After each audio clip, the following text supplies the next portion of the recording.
कर्मयोग, ये क्या है कर्मयोग? अर्जुन ने श्री कृष्ण से पूछा, यदि आप बुद्धि को सकाम कर्म से श्रेष्ठ समझते हैं तो फिर आप मुझे इस घोर युद्ध में क्यों लगाना चाहते हैं?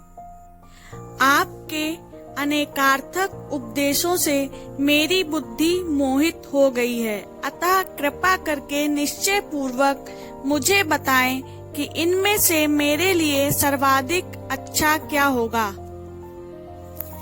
श्री कृष्ण भगवान कहते हैं, हे अर्जुन, मैं पहले ही बता चुका हूँ कि आत्म साक्षात का प्रयत्न करने वाले दो प्रकार के पुरुष होते हैं। कुछ इसे ज्ञान योग द्वारा समझने का प्रयत्न करते हैं तो कुछ भक्तिमय सेवा के द्वारा।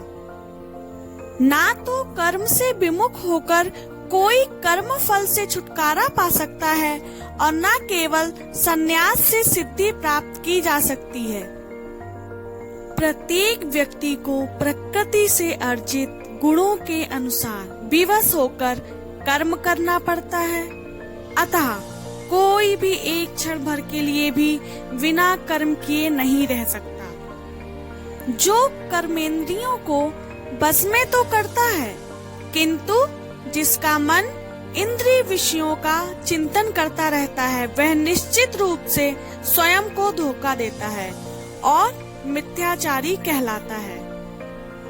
और वहीं दूसरी ओर यदि कोई निष्ठावान व्यक्ति अपने मन के द्वारा कर्मेंद्रियों को बस में करने का प्रयत्न करता है और बिना किसी आसक्ति के कर्मयोग प्रारंभ करता है, तो वह अति उत्कृष्ट है। भगवान श्री कृष्ण कहते हैं कि अपना नियत कर्म करो, क्योंकि कर्म ना करने की अपेक्षा कर्म करना श्रेष्ठ है। कर्म के बिना तो शरीर निर्वाह भी नहीं हो सकता। श्री विष्णु के लिए यज्ञ रूप में कर्म करना चाहिए, अन्यथा कर्म के द्वारा इस भौतिक जगत में बंधन उत्पन्न होता है। अतः हे कुंती पुत्र, उनकी प्रसन्नता के लिए अपने नियत कर्म करो। इस तरह तुम बंधन से सदा मुक्त रहोगे। सृष्टि के प्रारंभ में समस्त प्राणियों के स्वामी प्रजापति ने विष्णु के लिए यज्ञ सहित मनुष्यों तथा देवताओं की संततियों को रचा और उनसे कहा, तुम इस यज्ञ से सुखी रहो, क्योंकि इसके करने से तुम्हें सुख पूर्वक रहने तथा मुक्ति प्राप्त करने के लिए समस्त वांछित वस्तुएं प्राप्त हो सकेंगी। यज्ञों के द्वारा प्रसन्न होकर देवता तुम्हें भी प्रसन्न करेंगे और इस तरह मनुष्य तथा देवताओं के मध्य सहयोग से सबकी संपन्नता प्राप्त होगी। भगवान कहते हैं, जीवन की विभिन्न आवश्यकताओं की पूर्ति करने वाले विभिन्न देवता यज्ञ संपन्न होने पर प्रसन्न होकर तुम्हारी सारी आवश्यकताओं की पूर्ति करेंगे, किंतु जो इन उपहारों को देवताओं को अर्पित किए बिना भोगता है, वह निश्चित रूप से चोर है। भगवान के भक्त सभी प्रकार के पापों से मुक्त हो जाते हैं, क्योंकि वे यज्ञ में अर्पित किए भोजन अर्थात प्रसाद को ही खाते हैं। अन्य लोग जो अपने इंद्रिय सुख के लिए भोजन बनाते हैं, वे निश्चित रूप से पाप खाते हैं। सारे प्राणी अन्न पर आश्रित है, जो वर्षा से उत्पन्न होता है। वर्षा यज्ञ संपन्न करने से होती है और यज्ञ नियत कर्मों से उत्पन्न होता है। वेदों में नियमित कर्मों का विधान है और ये वेद साक्षात श्री भगवान परम ब्रह्म से प्रकट हुए हैं। फलता सर्वव्यापी ब्रह्म यज्ञ कर्मों में सदा स्थित रहता है। भगवान श्री कृष्ण अर्जुन से कहते हैं, हे प्रिय अर्जुन, जो मानव जीवन में इस प्रकार वेदों द्वारा स्थापित यज्ञ चक्र का पालन नहीं करता, वह निश्चय ही पापमय जीवन व्यतीत करता है।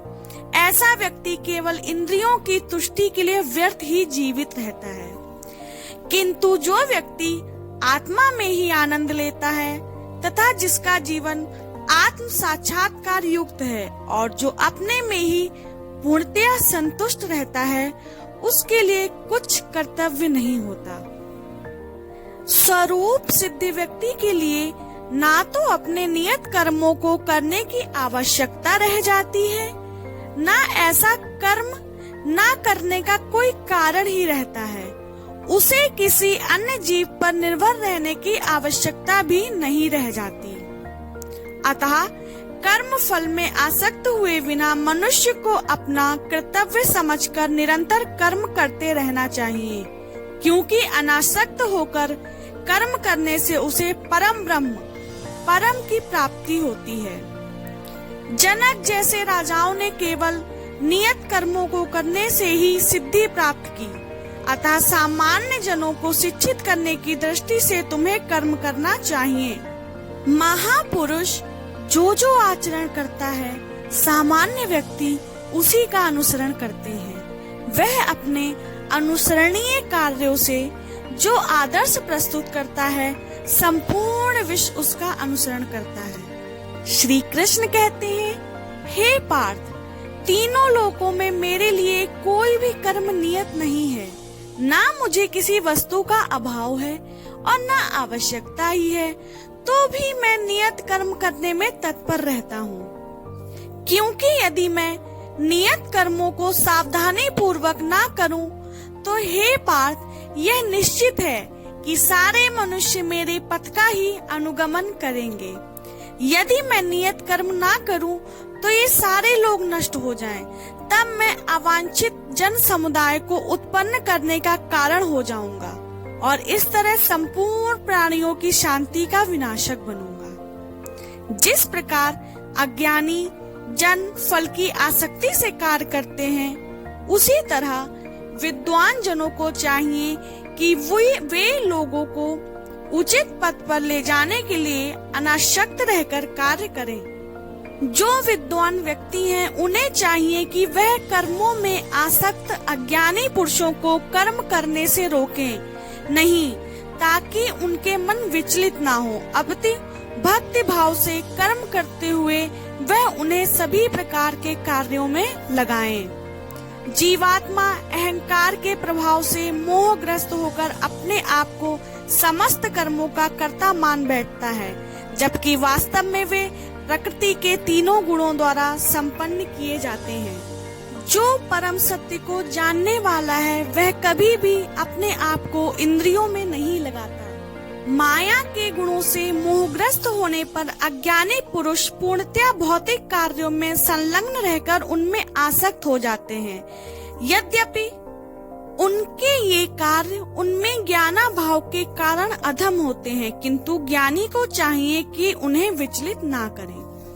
अतः हे अर्जुन, अपने सारे कार्यों को मुझ में समर्पित करके मेरे पूर्ण ज्ञान से युक्त होकर लाभ की आकांक्षा से रहित, स्वामित्व के किसी दावे के बिना तथा आलस्य से रहित होकर युद्ध करो। राधे राधे। EST ज्ञान वॉल्केनो चैनल को सब्सक्राइब